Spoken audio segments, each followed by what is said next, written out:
Dear students, today we will go to part 2 of how to write a persuasive essay.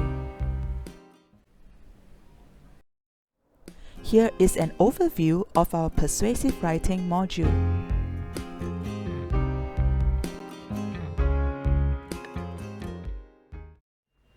Part 2 is about structure. View and listen to the slides carefully.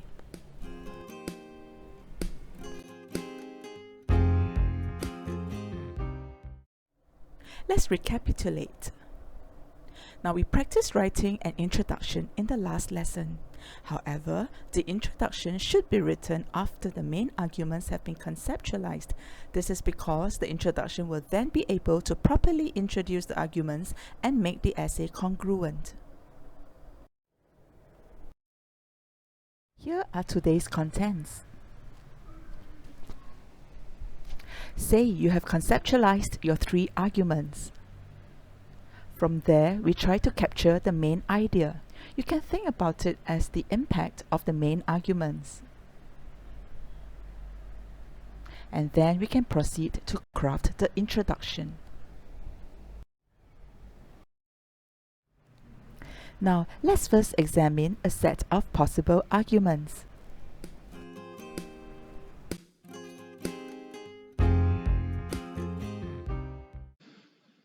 Okay, let's take a look at argument 1. Now the first line is very clear in telling us what the key point is all about. Over the decades, Singapore has experienced an aging population.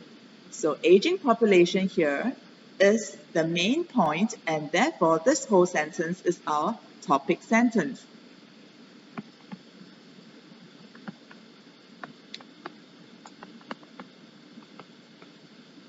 The next few lines will explain to us why we have the problem of aging population.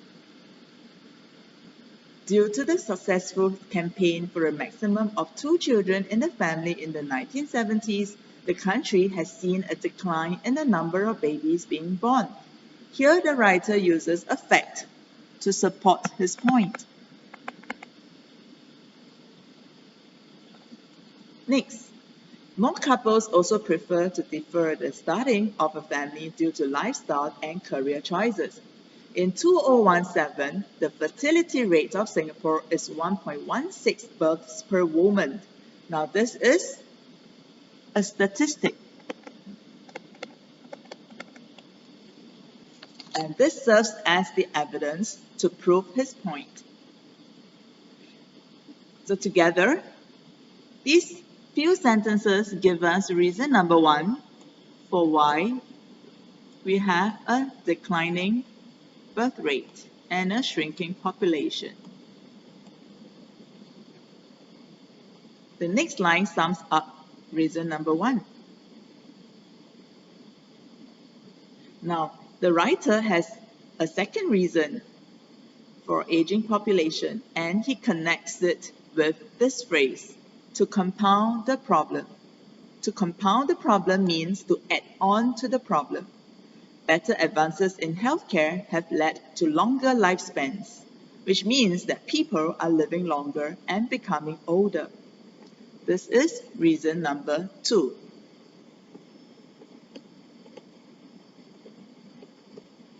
Now, if people have longer lifespans, it means that you can expect to see more older people around. Coupled with a declining birth rate, it means that we will soon have more older people than younger people. So as a result, Singapore is in danger of not having enough young and strong soldiers to protect our nation if we exclude the female population. Here, the writer uses a condition. Unless we admit females into the national service, we might not have enough people to protect our nation. Now, the last line sums up for us the link between aging population and why females should serve NS. To ensure we have sufficient numbers of personnel to protect our sovereignty and independence, we have to strongly consider females being allowed to do NS. So this will be our Summary statement.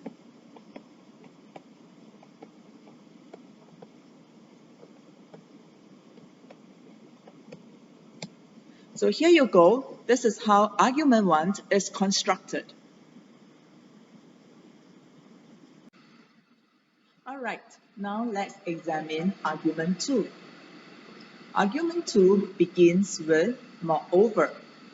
Moreover tells us that this is the build-up of arguments. There have been much dissatisfaction between both males and females with regard to issues stemming from serving NS. This is the problem statement. Females balk at the preferential treatment males receive when they start work. Many of them receive higher starting pay and get promoted faster. Conversely means on the other hand, there are males who gripe about the lack of understanding and appreciation females have of their NS labors and sacrifices. Now these few sentences explain to us the problem.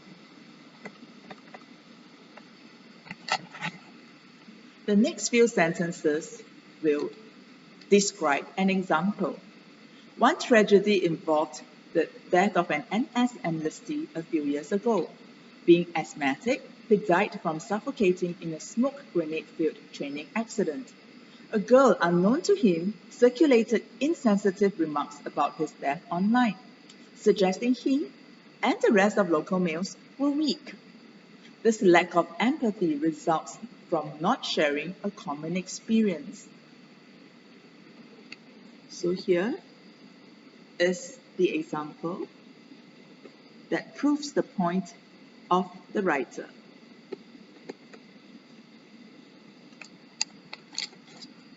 Now the last line, beginning with therefore, gives us the solution and is therefore the topic sentence as well as the summary statement. Therefore, once girls are allowed to serve the nation like able-bodied males, there will be greater understanding, better rapport, and bridges of trust between the two genders.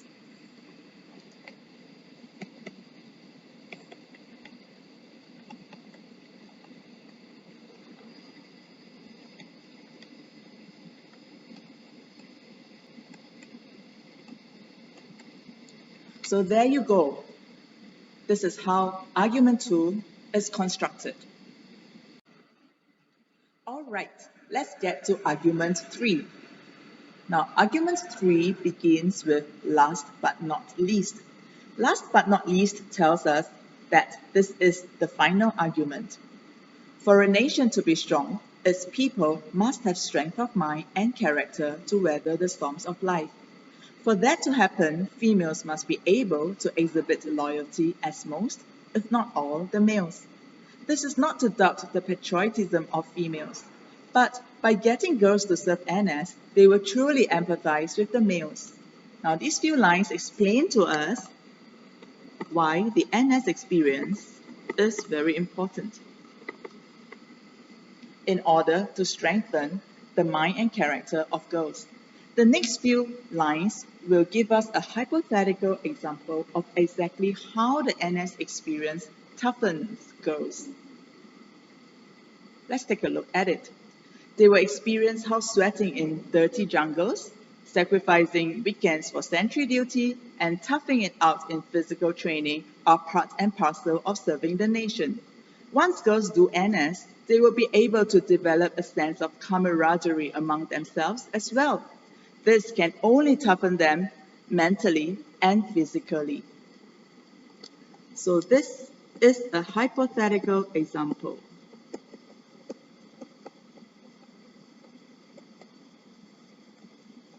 A hypothetical example is an example that is not proven, but is reasonable to assume based on common sense. Okay, the last two lines tell us the link between how the NS experience can strengthen the mind and quality of character in its people, and therefore females should serve NS. Hence, girls doing NS can be a boon to the quality of mindset in our people. They will eventually develop core values of resilience, teamwork, and resourcefulness. So this is the topic sentence as well as the summary statement.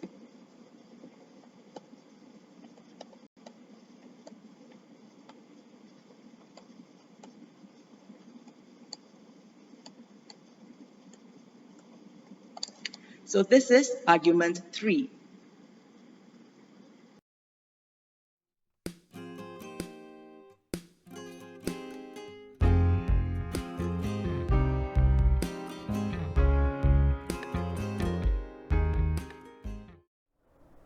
From these 3 arguments that we have, think of a main idea that we can introduce to our readers.